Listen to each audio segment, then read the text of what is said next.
आज कलीसिया मुकद्दसा मरियम मलिकाए दो आलम की ईद मनाती है। आज की ईद पापा आज़म पाइस 12वें ने 1955 में मुकर्रर की।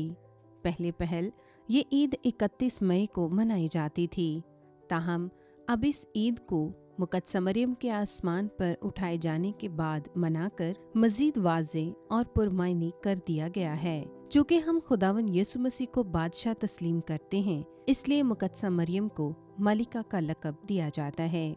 इस ईद की फरमाइश दरअसल सन 1900 में होने वाली मुकद्दसा मरियम की कांग्रेस में, फिर 1902 में और बाद अज़ां 1906 में और बिलाखिर 1925 में जब यीशु मसीह बादशाह की ईद मुकर्रर की गई तो उस वक्त ये ईद मुकर्रर करने की दरख्वास्त की जाती रही। 1933 से लेकर 1954 तक बिलखसूस मुकद्दसा मरियम के बेदाग हमल में लिए जाने के अकीदे के 100 साल पूरे होने पर दुनिया के हर कोने से इस ईद को मुकर्रर करने की दरख्वास्तें मौसूल हुईं।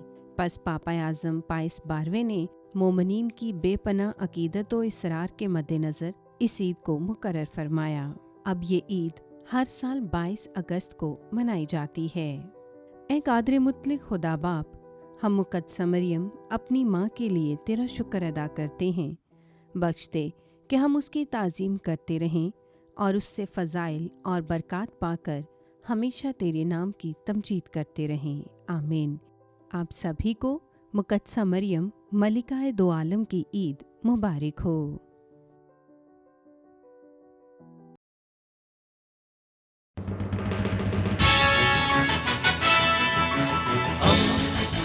दोस्ती का पैगंबर, रेडियो वेरितास एशिया।